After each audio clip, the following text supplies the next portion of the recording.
Croeso pawb, hello and welcome to the Play for the Dragon podcast, Wales sports music, not in that order. Thanks for that lovely burp, Lewis. That brings me on to our next topic. Was it not? That was me Was it just a grunt? Oh, that was no. Jeremy suffering. Well, this podcast is not brought to you by Heineken, the finest lager in the Netherlands, but please sponsor us because, we've had no endorsements or anything. It's getting a bit embarrassing now. There are no Spanish lagers you can get on board, Sam. Give the Australia people a quick call. Yeah, Stray Galicia is advertised everywhere. You can't even bend down to tie your laces without seeing some kind of advertisement. So I should get on the blower, shouldn't I, really? Really should. How are you doing as well, Lewis, since you're I'm away all quietly? good, thanks. I know I was suffering at the start there, but I'm all good, thank you. We've got quite a bit to get through today thinking about it. Football season's fully underway, so there's plenty to talk about there. We'll do a little bit about the Welsh Olympians now that's all wrapped up. A few tunes as well I think Sam's got in store for us a little bit later. But first of all, I think we should have a little chinwag about Joe Cordina. I don't know if you caught the fight, Lewis. I did put the knockout in the group chat. But he was a late addition to the matchroom card on Saturday, so may as well shove that in quickly first. It took the Welsh wizard all of 53 seconds to finish Joshua Hernandez on Saturday night. Cordina really backed up some of the plaudits he's been receiving over the last few years. You saw the knockout, didn't you, Sam? I did. Proper heavy hand. He really took him for 6 or over 10. But I mean, but he proper had him over. I mean, it was one of those where both going for the same punch. One lands it, the other one sort of just goes down, sort of with his arm outstretched and everything. It was a really great strike, It's fantastic. Caught with the flush 1-2 right through the guard as well. I think, like you said, he caught him walking onto a sort of left hook. Exactly, yeah. Beautifully timed shot. Dropped him like a stone. Right up flush on the chin as well. Moved to 13-0 now as a professional Joe Cordina. 8 knockouts in 13 pro fights. I have to say as well, Joshua Hernandez, he's no slouch whatsoever either. He's taken some really, really good prospects at super featherweight, the full 12 rounds. Chris Colbert and Giovanni Mieletti to be specific. But reading some of the rumours after this fight, been wondering about this for a while, when Joe will be sort of pushed for a world title attempt. But it looks like Eddie Hearn's wanting to put him in a title eliminator against Zelfa Barrett, who's another UK fighter. He won inside 4 rounds on that card as well. I think he's a Manchester lad, so hopefully that's a fight they'll be able to make in the UK as well, because been a bit starved of live events recently. I know the football's back on and Bellator have got a card in October, but put some bloody boxing on in front of fans. Come on. Aye. Was there fans in that fight? Could not tell you. I don't think so. I was it was a late addition to the card. I knew it was on. Completely forgot when it was put in on the card order, so I missed it, I'll be honest with you. But caught the knockout, and I've rewatched the other 40 seconds of the fight as well. So but that's the thing, I've always been really impressed with Joe's hand speed, his ring control and generalship. It's very exciting to see him sitting down on his punches again and getting the knockouts, because he has had a few fights recently where they've sort of been tough decisions or he's ground out the win over 12 rounds. But you got that sort of speed, that sort of power, then you can sit down on your shots and finish the fight. That's going to put you in the sort of crosshairs for these bigger fights moving forward. And he's got a good chance against Zelfa Barrett as well. Sort of 2 similar-ish boxers in terms of the style, but I think he's got the power to get it done maybe. We'll talk about that a bit more, because hopefully they'll announce some news on that in the future. But nothing's concrete yet. It's just Eddie Hearn throwing names about as they like to after fights. You said you got a couple of songs for us, Sam. Should we move on to the music now? Or did you have a chance to listen to any of them? That's anyway. No, I'm afraid, mate. I did not. I'm sorry. I was covered in packing tape. All the better for you guys to have a listen later then, yeah? So focusing on 3 things that have come out very recently. All Welsh language bands, I guess for coincidence, But start with Taxidermy. Have you guys heard of this band before? Taxidermy. No, I like the spelling of the name. Exactly. I was about to say spelt in Welsh phonetics, which I'm always here for, There's nothing better that if you're reading a book in Welsh or something, they have a bit of English dialogue, but it's written in Welsh phonetics. Like, what the hell? Brilliant. So Taxidermy with a new song, Blair Pierre, which is their second single after their first, which is Gwir. It's a duo with one half it being Gwenllian Anthony, who's a third of Adwaith as well, who are quite popular these days, with her singing and playing bass. it's brilliant. It's right up your street, Martin. Right up your street. Like real great psychedelic pop, super catchy. The chorus is something that'll be going around in your head for ages. I've had it a bit on repeat, in all honesty. And there's a great video as well. Great. My favorite music video, I don't know about you guys, so they're like the most simple ones, when it's just like people either playing a song or just in some nice sort of scenery or something, walking around, sort of mouthing the lyrics. It's brilliant. It's really, really worth a listen. So Taxidermy, that's my number one, I think, to be honest. That's been my favorite. Could be up there with my favorite tracks of 2021, to be honest. Nice and simple, psychedelic, with that beautiful guitar tone, with that sort of swirling sound that you get out of it. Sounds great. The other thing I was going to tell you guys about is Papur Well, which I'm sure you can translate for yourselves, you know, with the new song. Show us that GCSE Welsh. I'm all right, thanks, mate. I'm going to stay quiet. You know how bad I am. Sorry, I'm setting you up to fail this evening. Here you go. Yeah, right. 2 words, Lewis. Papur. Paper. Well. Paper well. Yeah, well. Wall. Wall. Together, Papur Well. Paper wall. Wallpaper, you divvy. I'm not, mate. It's late. Right? It's not late. It's 10 to 9. You soft. Yeah. It's my bedtime. It's later here. It's later here. Yeah. Right. There we go. See, late. So the new song "Since I Wenydd" only came out the other day. "Since I Wenydd," translating roughly to like, I don't know, like lake happiness or like joyfulness or whatever you want to call it. Another great song by Papur Well, who are fastly becoming one of the more sort of talked about bands in the Welsh language music scene. They're part of that sort of troupe of bands at the moment. They've got a really great sort of garage indie sound with that, you know, really filthy guitar, really DIY sound recording, which I'm all here for. It's really great. Similar to bands like Heinz or Surf's Curse, who are very popular at the moment because of TikTok and all that kind of sound, you know. So they sorry, are they a Libertino band, do you know? Yeah, I think these are all Libertino bands, in fact, to be honest with you. I mean, of the major Welsh language record labels, you've got like Kaching, you've got Pissed. I think Libertino are the ones that are really sort of pushing on with some exciting bands from South Wales, not so much the North Wales side of things, but there you go. Anyway, Since I Wenydd, real good summer feel to, really happy-go-lucky. It's one that'll definitely be on most people's summer playlists, I think, for the whatever's left of it, and it should be as well. And the final one I was going to tell you about was Los Blancos, who are again another Libertino band who've just put out a new EP called Detholiad o Ganeuon Traddodiol Cymreig. So again, Detholiad o Ganeuon Traddodiol Cymreig. Which, Lewis, go on. I was hoping you would translate this one for us. So, it's a selection of traditional Welsh songs. There we go. That's what it is. I knew that. And that it is not. I mean, I didn't either, mate. Don't worry. It's not really. Well, Los Blancos, like I said, with Papur Well, another one of those bands that are very sort of garagey in the sound of that DIY, sort of slow pumping rock music, and it's great. And but this EP has been a bit more experimental for them, to be honest. But they've managed to sort of.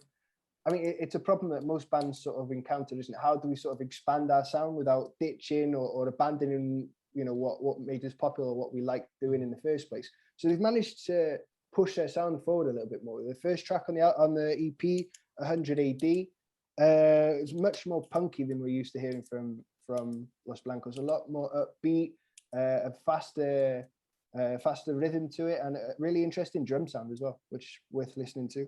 And the second song, Dioggi, which means laziness, it's got a bit more of a shoegaze sort of feel to it. In the outro, you've got that sort of treble picking through that big delay sound and everything. It sounds great. Really, really good again. So they're my recommendations. So like we've been saying for weeks, we need to put like some kind of playlist up, don't we, with all the recommendations and that. So they'll have to go up. So Taxidermy with Blair Pierre, Papur Well with Llyn Llawenydd, and Los Blancos with their EP Detholiad o Ganeuon Traddodiol Cymreig. Beautiful. You heard it here first, shall we say? Or is that a bit arrogant? I don't know. A bit arrogant. Maybe putting them three together as the first, I don't know. But who knows? Yeah. Well, we'll stitch together a little playlist, because I know we've shouted out some other bands before now, so we'll have to have a dig through the old notes and get it together. But yeah, we'll get a little thing going on Spotify that we can put out there. And if you want to have a little grand hour too, we can tinkle your ear holes. Any tunes, Lewis? Anything you want to shout out? I have not had the time to listen to any music this week myself. I've hardly listened to music last outside, 2 weeks. Outside of Welsh music as well, I've been really obsessed with this Spanish band called the Parrots recently. So they sing in both Spanish and English. They're definitely worth a listen. It's along the same lines again, sort of like that garagey sort of loose sounding with DIY kind of feel to it and everything. They're really, really cool. Great band. And as well, I've been able to go to a few gigs recently, which has been nice. So we went to see this band from Galicia, which is a region I live in, called the Triángulo de Amor Pizarro, which is our love triangle. We've seen them at BBK, haven't we? Exactly, really good. Yeah. It's the fourth time I've seen them now, because I mean, they're just playing Galicia loads, especially with the pandemic and everything. Why wouldn't you gig close to home, I suppose? So, I'm going to see a band called Ginebras as well in a couple of weeks. So looking forward to that as well. They're sort of like a all-girl kind of like punky outfit as well. So, hi.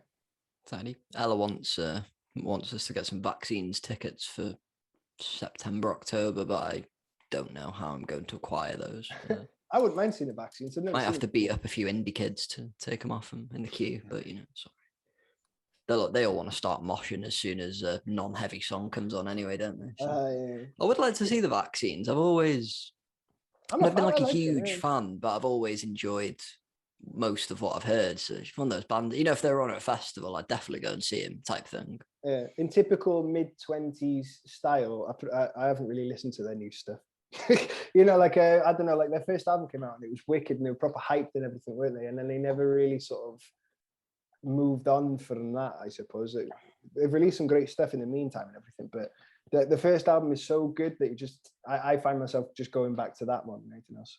A bit like the Drums, isn't it? When they got such a good debut album like that, you don't really want to definitely look past it. It's a good comparison, eh? All right, so should we break down the Olympics quickly? Because I haven't got much to say on this because it's over. I know, yeah. Now playing, I know it's over by the Smiths. When are the Paralympics on?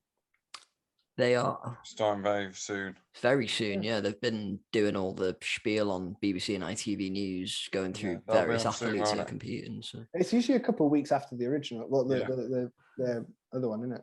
Yeah. I'm sure we'll find. They'll be on soon. I don't know anything about the Paralympics. So Wales has one of the. I think we have the world number one in para taekwondo competing. I can't remember the chap's name. What's going on in Wales? He took up the sport a few years ago. Fencing with your legs, mate, is what it's all about. There you go. It's a weird sport, taekwondo, because you don't see that many taekwondo. I don't know what the term is for a taekwondo fighter, a taekwondo athlete. I think it's like a taekwondo or something. You don't see many of them breaking into other, you got a pretty set route from Olympic wrestlers going into mixed martial arts, but you don't really see taekwondo fighters moving on to sort of do another thing. But I guess as well, it's one of those sports where the Olympics is like the pinnacle of the sport, like how boxing isn't anymore. Yeah. A lot of people win boxing gold at the Olympics, but you want the world titles. Yeah. So maybe that's why it's sort of quite a niche thing. One of the things that disappointed me, I don't know if you guys saw any of the Olympic karate. But, no. I saw the karate. I think it's called kata, I don't know. Kata, when they're just shouting in that, because this Spanish in the women's and the men's, I think they won. You had the top medal prospect for the kata, didn't you? Yeah, it's pretty entertaining. I'm not going to lie. Well, the katas, each belt you do, you have a different kata, or the higher grade you get, you might have 2 or 3 to learn. They're just a sequence of moves and techniques that sort of incorporate what, like some of the kicks and the punches and the blocks you'll learn at that grade. Yeah, and they just scream at the top of their lungs. It's brilliant. They're like, they did all that, but did not were the matches? No, there was 2 karate things. You had kata, and you had, I can't remember the Japanese word for sparring, but you had sparring and kata competitions. Is it Budokan or something? No, that's the arena they had at the Budokan. I remember that word from Dragon Ball Z all the time. The games are like Budokai 1, 2, whatever, wasn't it? So there was a really weird thing because in karate sparring, you have to exercise control when you strike someone. I think it was the Saudi Arabian chap in one of the gold medal matches, landed a really flush roundhouse kick on his opponent, knocked the guy out cold. won the silver medal because he got disqualified Oh, for bloody not hell. exercising control in his strikes, For, which for being it's too the hard. rules of the sport. But if a guy's leaning into a head kick and it's sort of his own Yeah, fault that's for very ducking difficult. into it. Yeah, that's very difficult. Yeah. You know, it's subjective from a Exactly, referee's yeah. point of view or a judge's point of view, whether he was exercising control or not. But that sort of rubbed me up a bit the wrong way because Whether or not the no one referee really knows- hyped karate coming into the Olympics, and it's not even going to be in Paris next year. So it's like, Is it what was not? the point of it? No. Break dancing is. Oh, don't get started on Here we that. go, here I'm we pretty go. certain we had this discussion last week. Don't get me started on bloody break dancing. Pathetic. What's it going to be next? Bloody silver service waiting, because I might have a shot at that. I had a few years You know, experience like, doing that. at I uni. don't mind the new sports coming in. Yeah, like skateboarding, for example, was really Skateboarding, was even cool. that, I was hit and miss with. I'm not a fan of it. I thought it was cool. It was, yeah, it's cool, but it's not one of those- sport. It's an activity. It's cool to watch. It's Yeah. cool to look I at. couldn't It's do cool it, to I'll see tell you the that, things to be going on. fair. It's like, wow, that looks great. But breakdancing, I don't know. It's a bit Oh, much, isn't it? Whatever. like the thing is, it's not one of those that's massive. Like, Oh no, it's massive worldwide, mate. really? Everyone, everywhere breakdance. Yeah, man. Hmm. I'd say breakdancing is probably a big part of culture. Yeah, That's mainly what it is, though, isn't it? They're Well, I trying don't know to anyone make that the does Olympics a bit breakdancing. more. cool. Don't know I many know people, then, do dances, you? but I don't know break dances. This sort of thing. I Like, don't know break dancer. I don't know. I think maybe no, but you know when you see the newest sports coming in, so like that parkour and that sort of stuff. Yeah. I don't know what they're called, but surely he's looking at and be like, that's currently more popular, probably going to gain more interest. Let's go for that one. Are they not bringing free running in Paris? I'm Nope. sure. Nope. Or was that one of the ones they wanted to bring That's in? one of the ones people were heavily criticizing. Why have they not brought that in over breakdance? Do you know who I feel sorry for more than anything? The poor bloody What? squash players. Yep, squash still isn't hovering around there. You can win a Commonwealth gold, but you can't represent your nation at the Olympics if you play in a tiny little box with a diddy ball and a diddy racket. What a shame. Strange one, isn't it? 'Cause we had a lad in our year he's in the top Yeah. 100 in the world now, Emir. And I think in our age, sister as well. yeah, Tesney as well. Yeah. I think she's I think she might be Wales's #1 female player, actually. There I'm you not go. quite sure about that. But yeah, they've been, I think in his age group, like under 15s, he was in the top 3 in the world. But it's a bit of a shame that he will never have the opportunity probably to represent GB if he wants to at the Olympics, because that's surely the pinnacle of sport for something like that. Yeah, you'd think so, but sadly, I don't know what- breakdancing's more important, isn't it? I don't know Mm, what's more clearly. impressive. I don't know what's more impressive, being in the top 3 in the world at squash or being called Emir in real. Fair play. Definitely the top 3. So Medals. some go on, do you want to shoot the medals out, or We got 8 medals, didn't we? 8 we medals. did? 3 Three gold, gold. 3 silver, 2 bronze. A couple of them being in teams and stuff as well, but we'll take it. We'll take it. Involvement, we'll say, yeah. Do you know where that would have put Team Cymru in the hypothetical medal I table? was looking for this stat before and I couldn't find it. It was 20th, I want to say. 26. 26. 26. Not bad. That's That would higher than have- countries like Spain and stuff, you know? That would have put us joint 26 with Croatia, and then we'd have been higher than Iran, Serbia, and Belgium. And the Iranians usually have a few good prospects in like the Greco-Roman and the freestyle wrestling and some of like the strength-based events like weightlifting, you know, like the strength-based field events like shot put. They've got a decent team knocking about, but joint 26th, we can Very compete. good. Definitely. For a nation of 3 million people, I don't imagine Croatia's got that higher a population than Wales has.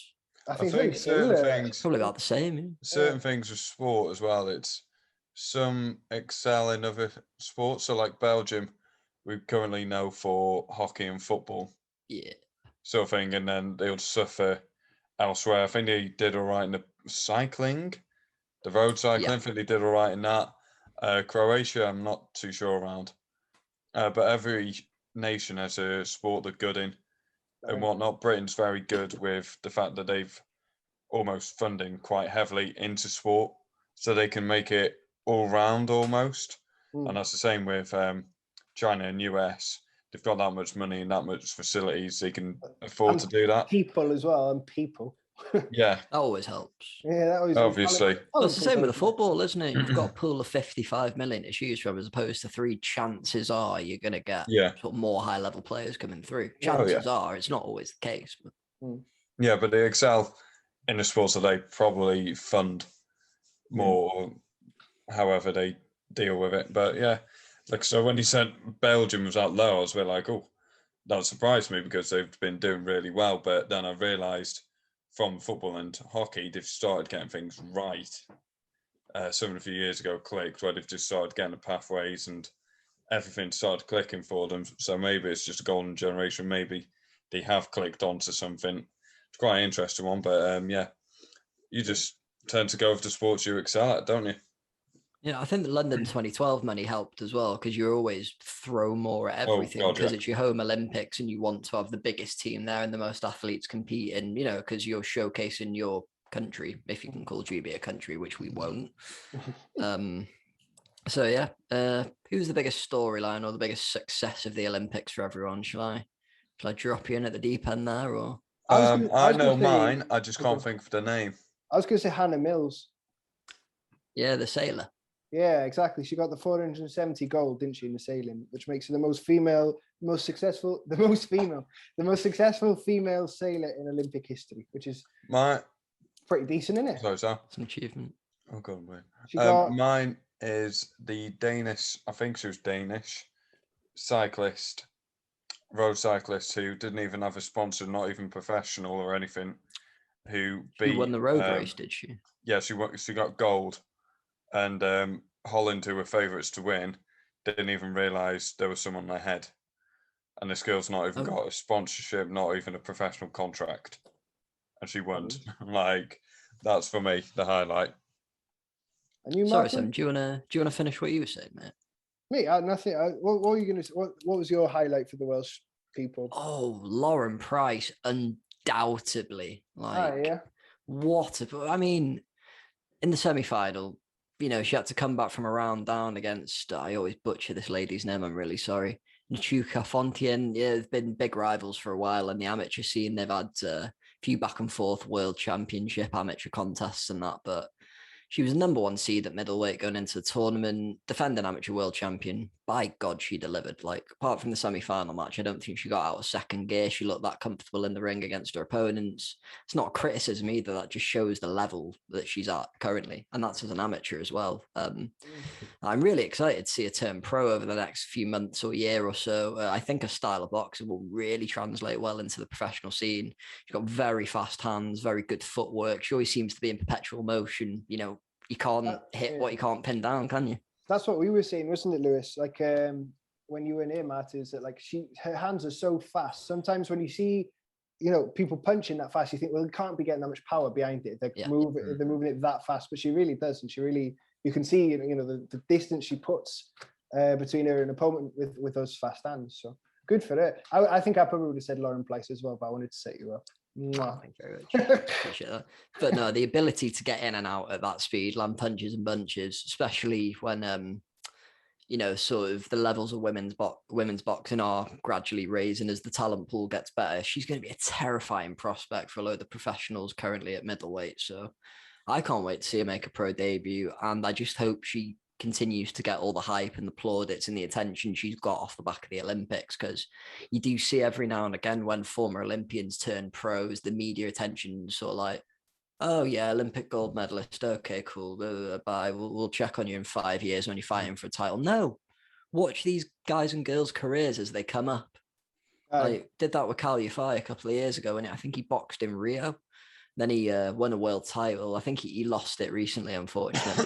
But that's one of the best things about boxing for me in the Olympics. You get to see these people come through the ranks and then go on to do better things. It's great. Yeah, love brilliant. Man. She's got such a great story behind her as well, Lauren Price, having played for Cardiff City and everything like that. It was 52 really caps for Wales. 52 caps for Wales. And, seeing is she from, where's she from? Because she's from Ystrad. I can't remember what the name is, but anyway, seeing her coming home and everything and get the reception was really nice, and that wasn't it. So good for her. And then, the other person I was going to say that really, for me, was like one of the most entertaining sort of stories as well was Lauren Williams in the taekwondo getting silver. Yeah. Because she was so unlucky not to get the gold, and that would have been great to sort of like, get vengeance for what's she called? Oh God, what's her name? Jade Jones. Jade Jones from Flint, isn't it? Yeah. There you go. So yeah, Olympics. I'm trying to remember the name of the 400-meter hurdler that broke his own world records. Karsten Warholm. Did anyone watch that run? The Norwegian. No, I'm afraid. Yeah, mate. Yeah, mate. Ridiculous. Smashed his own world record by about 0.8 of a second. Ripped his shirt off and everything. Does not look human when he's running, and the fact that the thing is, you can break a world record in a flat sprint race.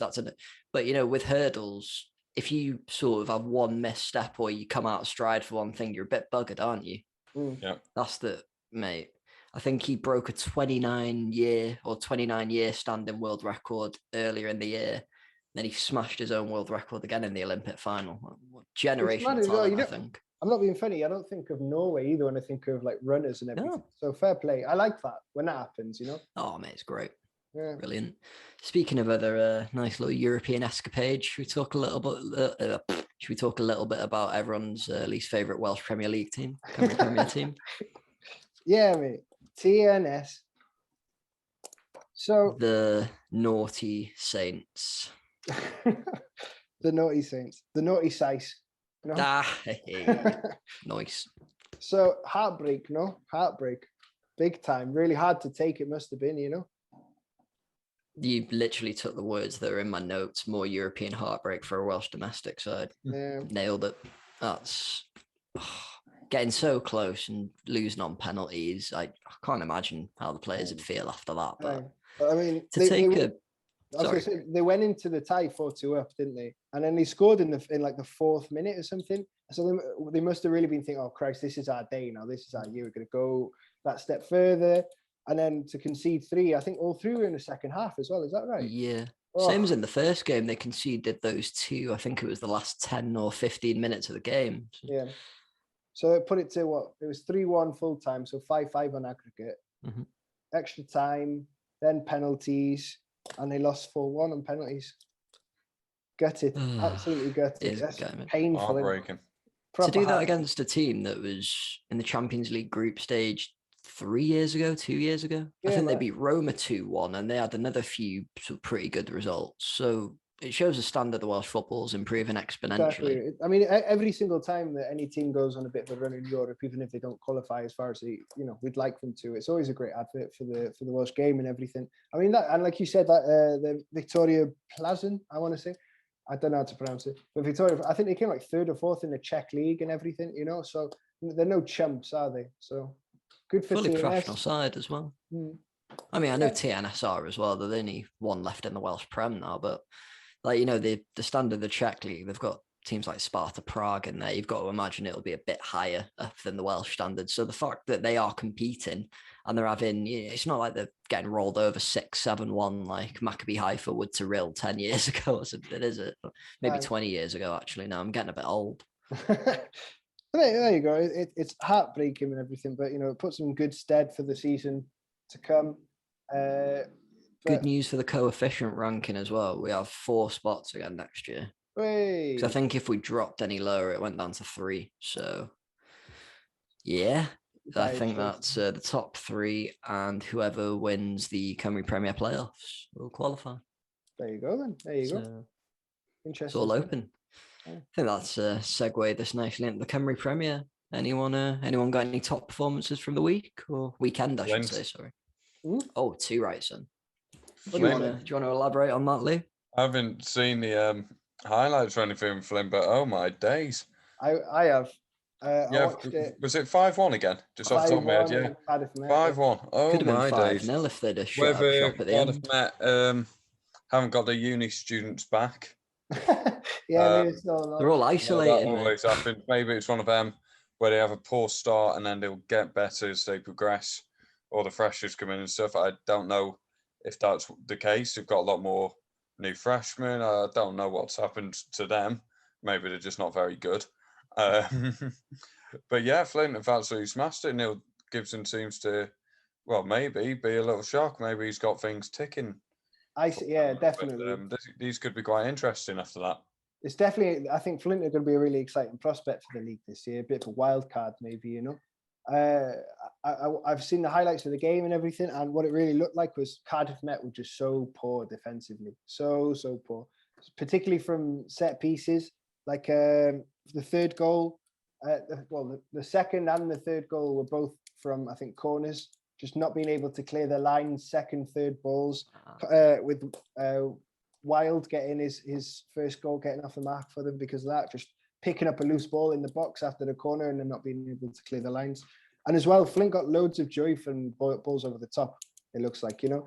Two of the goals, another Wild goal there, his second, just coming from just simple balls over the top, you know, striker running on, just massive gaps at the back. So it looks like Flint had the game plan and executed it more or less to perfection. And the only sort of blight on it is like you said, Mark, not being able to shut up shop at the end. It was a good goal. The Cardiff Met goal was a one of them, you know, just came off the boot so sweetly from outside the box. Again, another one from not being able to clear the lines, you know. You know what? I never understand why people head the ball away randomly on the edge of their box. Either bring it down and find a pass, or just, you know, just put it out. Just put it out, kick it out as far as you can. Don't head it. So it just loops and just comes straight back down. Yeah, exactly. You're just heading it back into danger, aren't you? Exactly, yeah. Just asking for it. Bring it down or hoof it away, innit? So, but it was a beautiful goal, to be fair. Really, really nice strike from the Cardiff Met player. So yeah, but yeah, I'm looking forward to seeing what Neil Gibson can do with this Flint team. I think they could definitely be looking mid-table or even higher, you know. Yeah, I think they could be looking top 6. I don't know if that's a bit of a stretch too far for, like, I don't want to say his first season in charge because he took over at the end of last season, didn't he? But, you know, he started to turn the results around a bit towards the tail end of the season. They picked up a few nice wins when the league split into 2 conferences. I know they're playing the bottom 6 sides from then on, but, you know, you can only beat what's around you. And like we said there last week as well, signing Michael Wild, that's going to add you 10, 15 goals minimum a season. Having a player got 2 already in the first game. Exactly. He's only going to, he might be getting up there age-wise, but he knows how to find the net.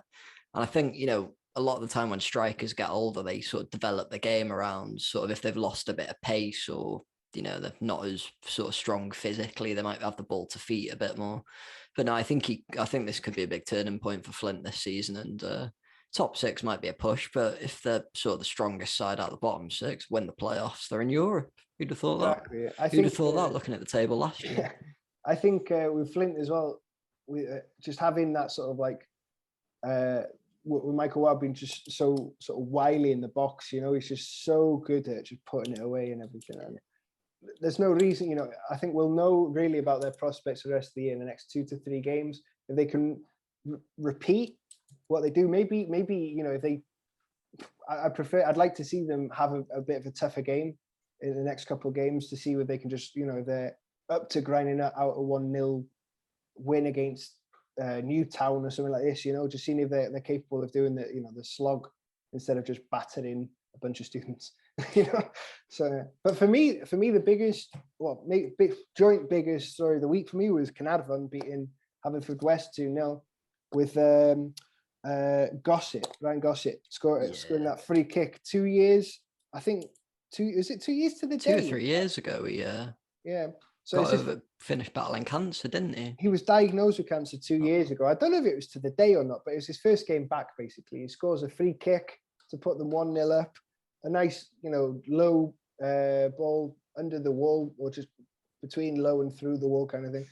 It's just a great story, isn't it? Great for him. You know, and imagine that on your debut back, fans in the stadium, you know, 2 years after having, you know, such devastating news like that, to go and celebrate by scoring. And scoring a free kick at that has got to be feel on top of the world after any. So good for him. So that's my biggest story. I haven't watched the game as well because that was on Scoria on the Facebook stream. I managed to watch that. So there wasn't a lot between them, to be honest. You know, coming into the season, last season, they finished very close together, didn't they? I think it was between Caernarfon and Haverfordwest who was going to go into the playoffs against Newtown.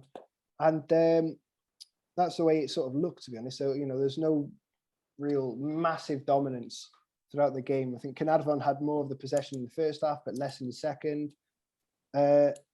but they just managed to make their possession work for them a bit more. There wasn't a lot of threat on the Carnarvon goal, in all truth. But I think again, this is another thing that can cement their credentials for the European push again this year. It's got to have a feel-good factor around them. With the fans being back, Carnarvon, I think, are definitely one of the teams that are going to benefit most from that. And we'll see what they can do. But I thought that was a good game to watch, to be honest. I mean, we all saw the scenes. Was it the playoff final? Who were they playing? Was it Newtown? Newtown, yeah. And it was in Carnarvon, wasn't it? You saw the fans around the town with the green and yellow flares and that. If you can create that atmosphere at this level, think how much that's going to drive the players on. Exactly. Like, yeah, don't really have anything else to say about that. Was it 2-0 or 3-0? Sorry, 2-0 it was. 2-0. Yeah. I had 3-0 down for some reason. Pillock.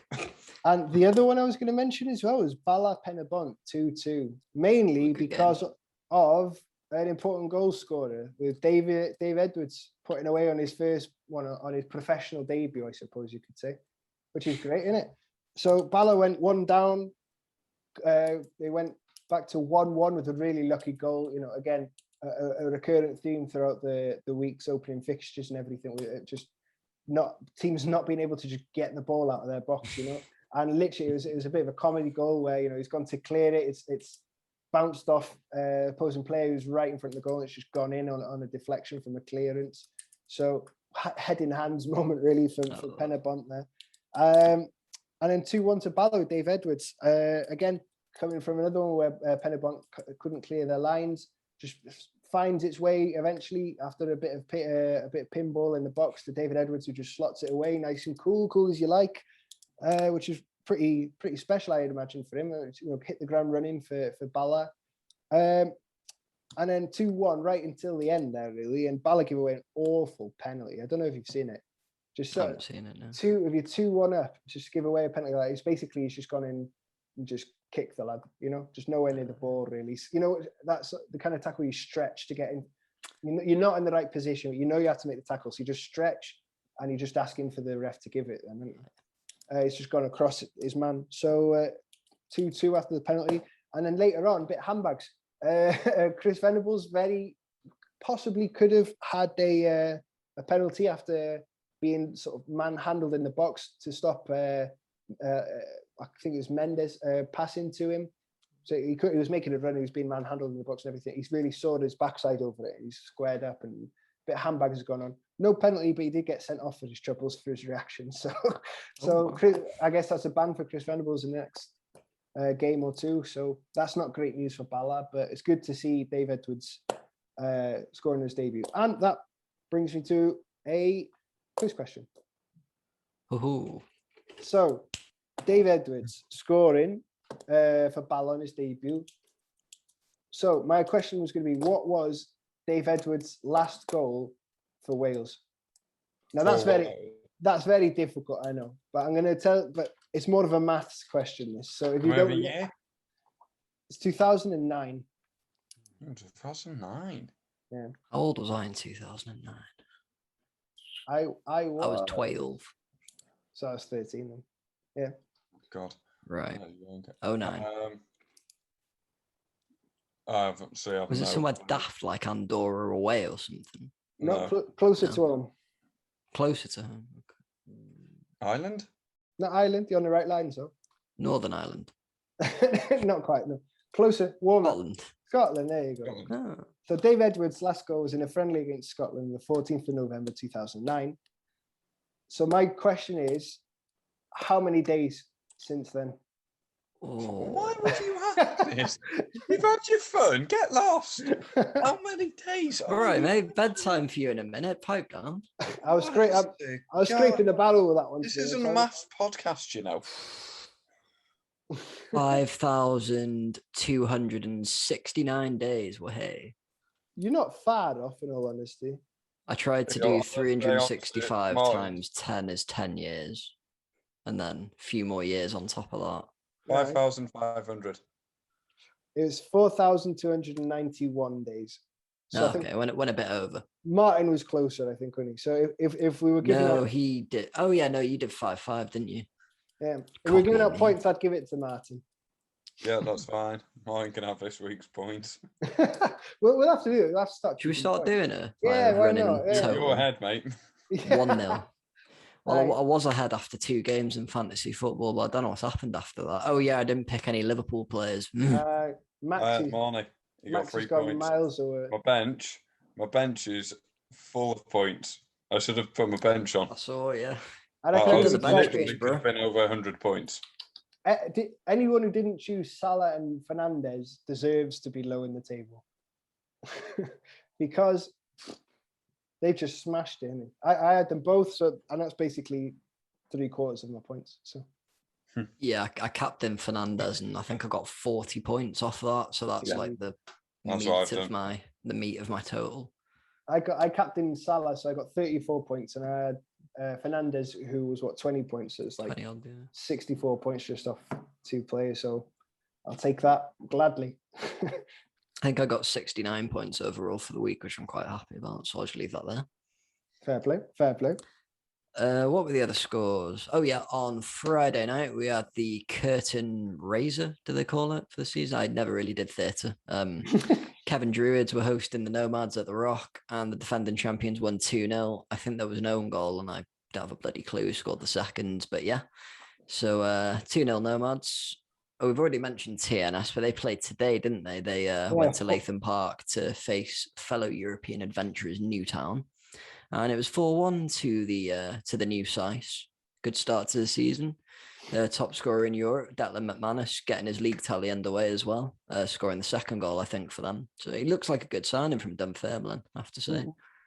What haven't we done? Oh, Aberystwyth Town beat Barrytown United 2-1. Probably the shock result of the fixtures, to be honest. I thought Barrytown, Yeah, we're looking to go into it strong, and Aberystwyth newly promoted. Is that right? they had a really sort of struggle towards the end of the season. By the look of things, they're really struggling for form. So I think they've done quite well to pick back up at the start of the season. But yeah, not a team I know a lot about, to be honest with you. I think Lloyd Cymru off Twitter's an Abertown fan, so I usually just go off what he says. Fair play. But yeah. Any other notes, Cymru Premier or Cymru League related, boys? I think No. Club Peldroid, the Real 1879, have got a few wins under the belt, which fills me full of joy. Excellent news. Oh, let's get them back into the first tier. Come on.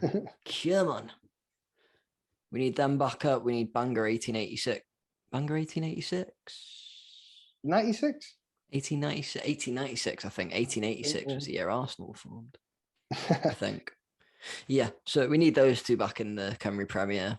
Proper old school Welsh derby. The Welsh derby, if you ask me. Sod this South Wales derby nonsense. When's there ever a scrap in a train station after that? Bloody soft Southerners again. Come on. Well, no, they just save it for the actual bloody internationals, don't they?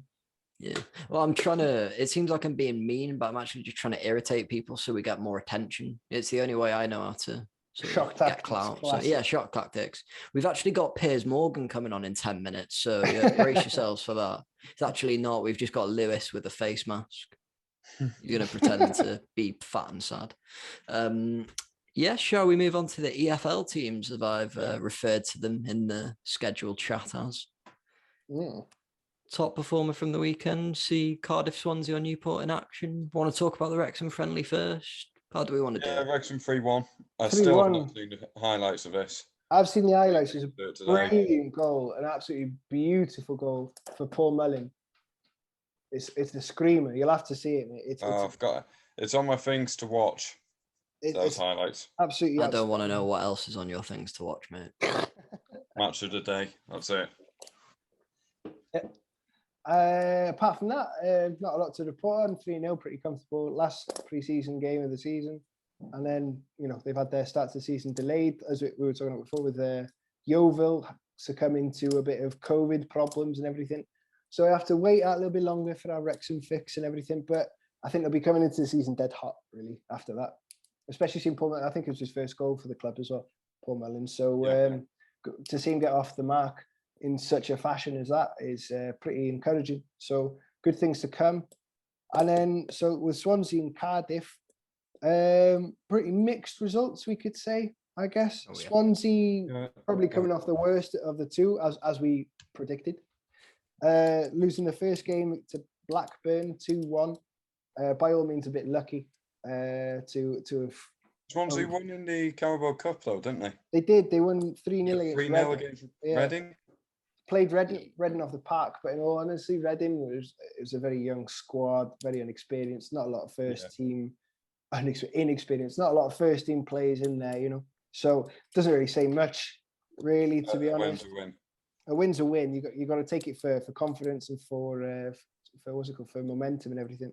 And they went and drew 0-0 with Sheffield United over the weekend. That's a good point. It's a good result. Yeah, exactly. It's not a bad result at all. Just come down.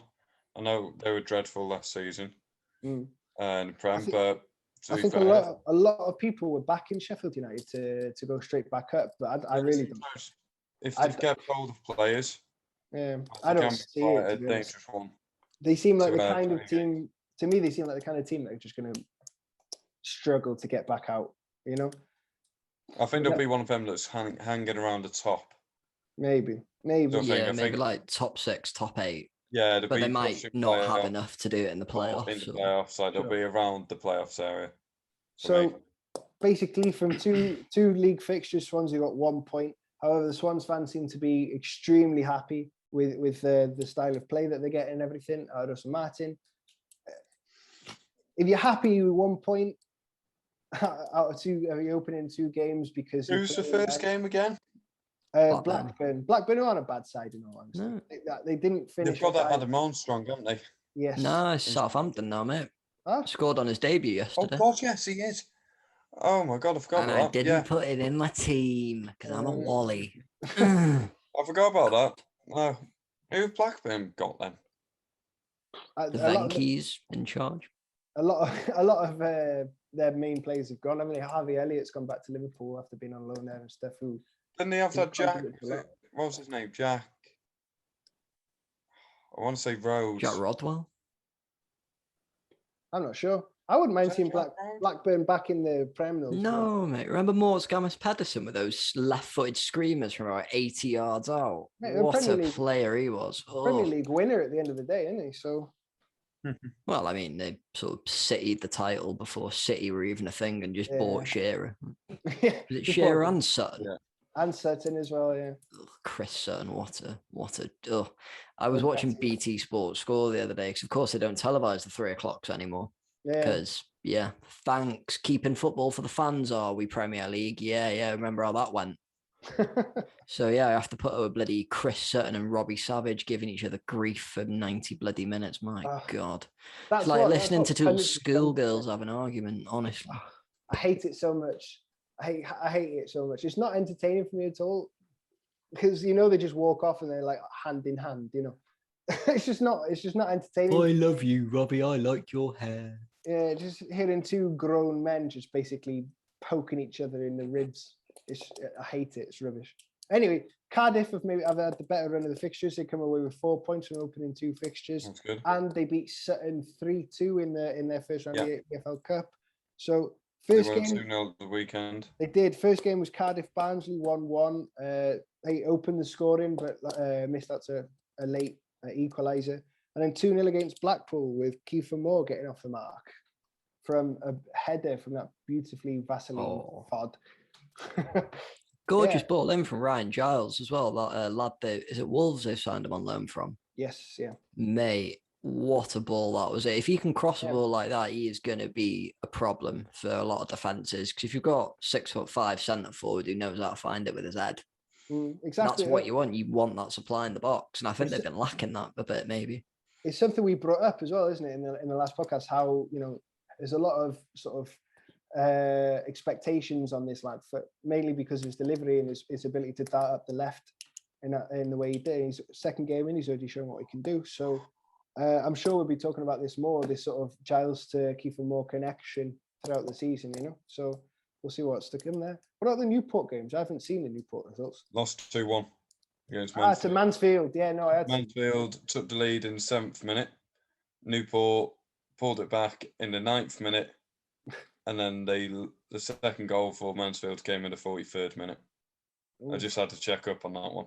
To paraphrase Michael Flynn as well, apparently it was quite an even game, but it was poor defending that cost the Exiles, which you don't really tend to see in a lot of Michael Flynn sides, because I think he hasn't very well drilled defensively, but if he's saying it was errors that cost them, I'll listen to him.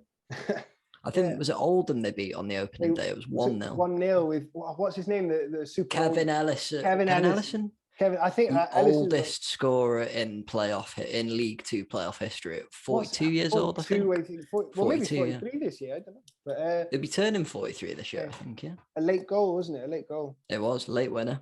So it's interesting. I mean, they were quite free scoring at times last season, weren't they? But it's only 2 goals in their first 2 games for Newport. So maybe a bit of a worrying signs from there, but we'll see what's to come. I mean, it's very early days, isn't it? Yeah.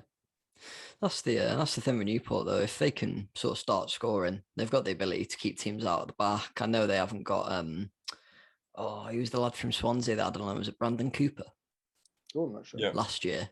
He was fantastic for them. I think he got recalled mid-season around January, February, so that left a bit of a hole at the back for them. But like you said, if they can keep the goals coming forward and keep them out of the back, I do think they'll be up and around there come crunch time at the end of the season. But want them to be in the automatic spots, especially in League Two, where you have that extra automatic promotion space. Like you just need to push for it. But if they can get, I think, like most leagues where you've got extra fixtures compared to the top tiers, you just need to get that run of form going. And 10 games, 12 games where you win in 9 out of 10, that'll put you in contention.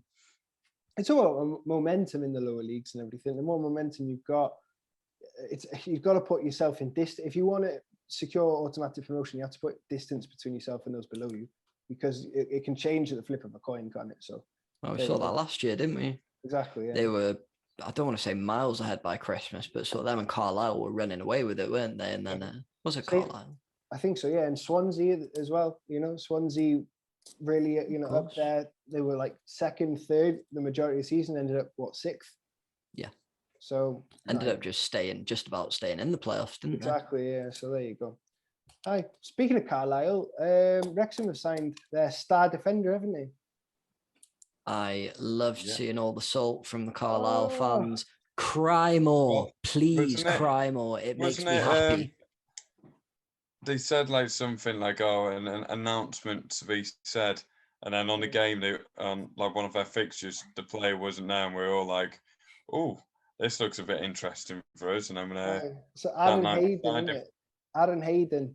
So pretty big name in League Two, to be honest with you. Just again showing sort of the power that Wrexham seems to be commanding. They've basically taken 2 of the best players from League Two, with being Aaron Hayden and Paul Mullin and everything. So see what happens there. But oh my God, the Carlisle fans were fuming about it, because it is like I think it was on the day of their first fixture of the league of the season and everything. Massive, just pure housery again from Wrexham there, isn't it? So. Well, maybe they shouldn't have bottled promotion last year and they might have kept him. There you go. Well, I mean, Cambridge got promoted. They didn't keep Mullin, did they? But I think he was in the last year of his contract, wasn't he? So that's a different circumstance altogether. And apparently we're paying him like what? Some of the numbers. 30 grand a week, I've heard. Yeah, some of the numbers. John from Basingstoke said it's 45 grand a week, but Tim from Dagenham said it's 80 grand a week. So who do you believe? Maybe they're just paying him an aviation gin. I can guarantee you now it won't be anywhere near a 10 grand mark. No, it's 5 grand.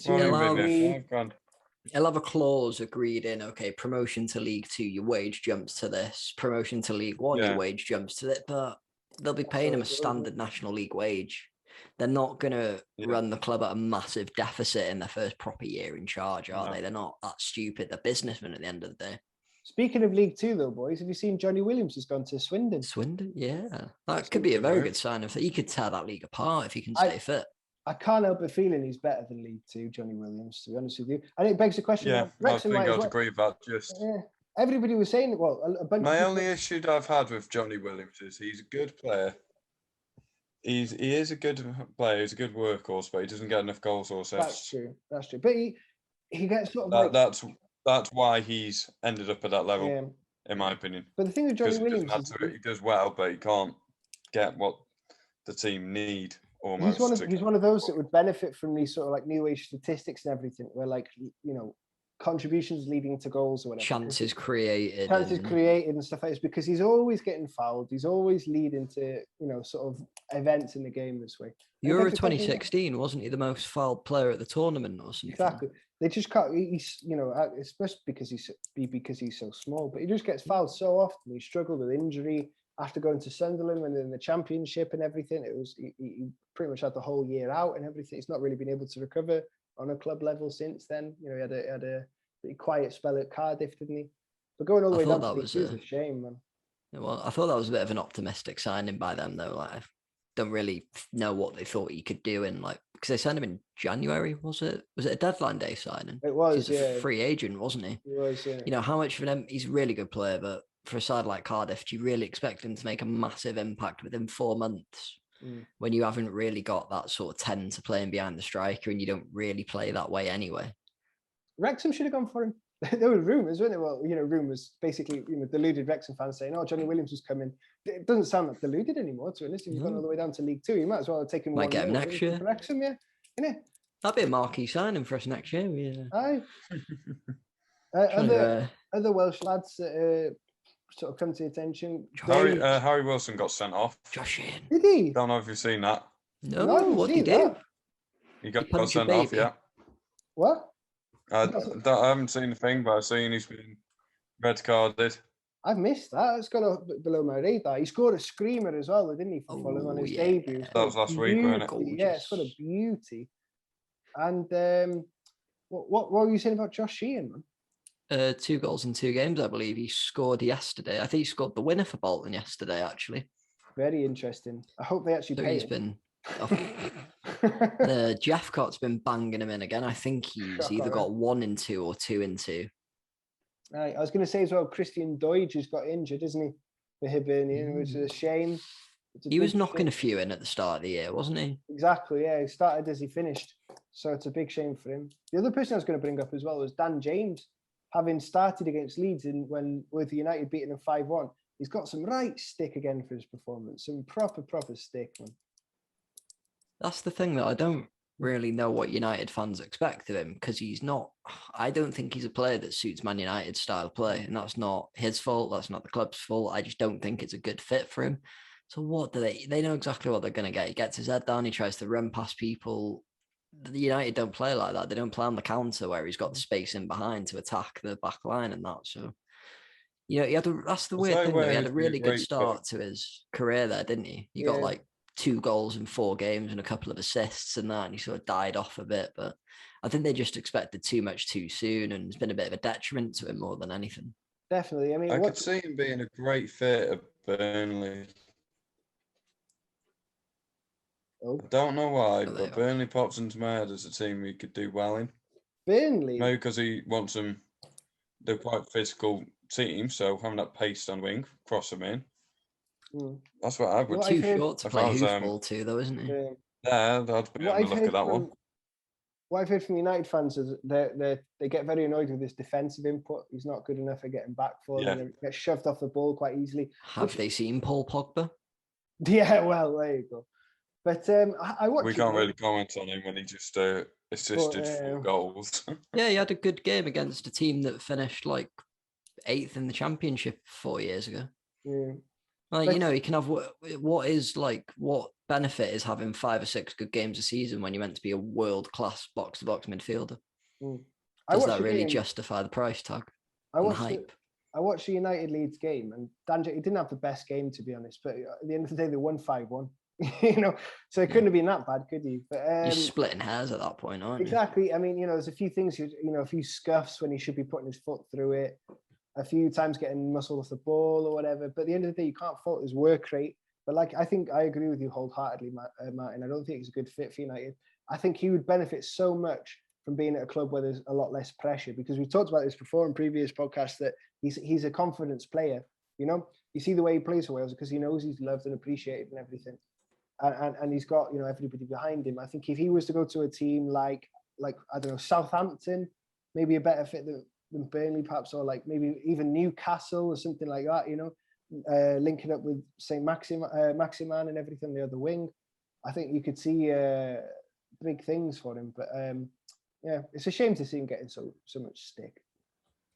It really is. It's a shame to see any young player. 'Cause I don't know if we should still really call him a young player because he's like 23, 24. But It's his third season with United. at the end of that's the thing. At the end of the day, he played like less than 100 games in his club career before joining United. He'd been used as a winger and as a false nine at Swansea. There was the whole thing with him going to Leeds, and then that didn't happen. Like that, he lost his dad fairly recently as well. He was a massive part in his life as a footballer, wasn't he? Mm. So did he lose his dad, or have I just made He that did. up? No, yeah, he did. Yeah, he did, didn't he? Yeah. And he was getting stick up, but that's the thing nowadays. Footballers are easy targets for sad little men who've achieved nothing with their lives and just want to have a go at someone who's clearly a much better person than they are and probably does a lot more good things than they do. Because, footballers nowadays are basically ambassadors to charity, sort of links between the club and the community, the amount of work they put in sort of outside of training and that to build those community relations. You can't really give them grief for having a bad performance on a Saturday, can you? That's the thing, isn't it? I mean, it just gets to the point where it's ridiculous now, doesn't it? But the other person I was going to mention as well is Nathan Broadhead, who's a young prospect from Bangor who was named on the bench for Everton, which is good signs. It would be lovely to see him, getting some minutes. He was an unused sub, unfortunately, but he's one of them that's gone through Wrexham's youth system, although I think he left them at a very young age, but going to Everton. But Rafa Benitez, new manager, first team selection, he's on the bench. Could see some good more sign. of him. Also, as well, Ben Woodburn on the bench for Liverpool. They get another unused sub, but it's a lot better than he's had in recent years, isn't it? So just seeing him on the bench there is a good sign. Hopefully he's the back. Lord has returned. I mean, he did put in some great performances in pre-season, and he's a utility player as well. You can play him on the wings as a nine, false nine, really as well. But I think I would love to see him getting a chance in the middle of the park because it's a place where Liverpool haven't really got that much there. I mean, Oxlade-Chamberlain was very poor on the weekend. Naby Keita is so injury prone. Thiago, Fabinho, Henderson, they are all still they haven't had a pre-season because of their collective international fixtures and stuff. So seeing Ben Woodburn get 10 minutes playing through the middle of the park as a sort of more creative outlet and everything would be great to see.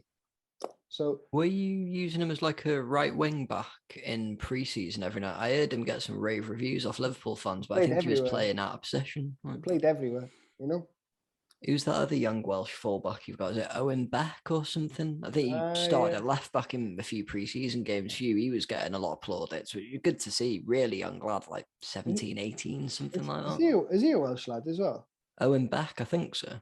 Ooh. There are a few people wondering if because I think Robertson's out. Did he start yesterday, Robertson? No, Robertson's out for a few games. It was that Shimikas, the Greek lad. Oh, yeah. But yeah, I heard a few people saying he might get a shot starting, but if you bought that Shimikas, was it last January or the one before his cover, so he's not going to start over him, is he? But David Brooks was on the score sheet as well, I think, at the weekend. Was he again? Good to see him getting back to some form as well. I thought he could be I don't want to say a breakout player because I think he's already had his breakout moment, but I think he could be one of the players to watch this year. He could be a really big part of that Bournemouth side making the push back to the Prem. If he can just put a season together where he doesn't have a serious injury, then naturally he's going to be one of the... He could easily be in the Premier League team. Too right. He impressed in the Premier League, didn't he? He was only with Bournemouth for one season before they got relegated, and he missed half it from injury. If he wasn't injured, then there's a good possibility they would have stayed up because he was not just banging them in, but really great creatively as well. So fingers crossed, like I say, can string a season together. I was just reading then as well. I just Googled him quickly. Owen Beck is the great nephew of Ian Rush. Oh, there we go. That's pretty cool. Yeah, fair play. He must be from Flintway then. Another one for the North. Damn it, North East Wales 11. Bugger. Already done it. Well, we need to do the North West Wales one soon, don't we? So we'll have to work out how to shoehorn these in. I was going to say we'll do them around international breaks, but international breaks will be where this podcast gets really interesting. But we'll work something out. Sound? I've got no other points on that. If anyone else has got any final thoughts, any anecdotes or banterings or pseudonym, I don't know. I'm thinking of words now. I don't know if there's any artists out there, or like, these people that do things on Paint and stuff by request, I think I might do it. In fact, I might actually solicit one of these things just to get Chris Sutton and Robbie Savage tickling each other. Just, tickle each other, just annoying each other, just to visualize what must be going on in that studio.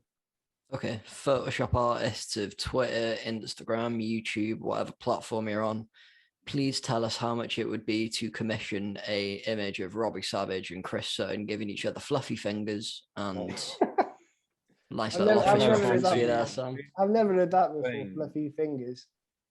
I've ever heard requested. Oh, there's requested. Weird, You've never heard the word requested before? No, I know you're from Prestatyn, mate, but come on. I said one of the weirdest things. I said one of the weirdest things that's been requested I've heard. Oh, right. You're falling foul. We could ask for something weirder if you want, but I don't want to make you uncomfortable. I'm all right, thanks. I don't want to know any. Time will tell. Right, well, if that's all we got time for, I think we'll wrap up there, shall we, boys? Lovely stuff. Diolch yn fawr iawn for listening, and we'll be back next week. I think we're on 11 episodes now. We've done quite well not to be kicked off the air at this point. Oi. Look at that. Double figures. Tidy. Enjoy that. We'll have some... hang on. I did have the Cymru Premier fixtures for next week up a minute ago, but I've shut the tab on my phone, so I'll have to reopen it. Very unprofessional. Very unprofessional, I know. Did anyone else write them down? Oh, no, shush. So, on Dydd Gwener 20 yr Awst, Haverfordwest County are hosting Cardiff Met University. That is a 7:45 kickoff. There's another Friday game as well. The Nomads are hosting Aberystwyth Town. That should be quite an interesting one, actually. See if Aberystwyth can keep the good form up. Definitely. 4 games on Saturday. Penabont are hosting Newtown. Kevin Druids are away to Flint Town United, so see if Michael Wild can keep banging them in. Tough game for the new Sice. They've got Carnarvon Town, and Barry Town United are hosting Ballatown. So quite to be honest. Some quite tasty encounters in there. At the bottom, the more bottom of the table clashes as well look quite interesting. So. Therefore, I'm very interested. Kevin Druids are a team that Flint should, if they can do that to Cardiff Met, they can do it against Kevin Druids. So we'll see what happens, eh? Too right. Anyway, boys, until next week, this podcast might be sponsored by Heineken. Still got it, still shiny, hopefully. Please, people. Or if Libertino or Peace or someone else want to endorse us, that'd be great. Like, how desperate do I sound right now? Because I'm trying to sound very desperate. Por favor. Diolch, mate. Lovely boys. Right. Ta-da. Oil one. You're the best.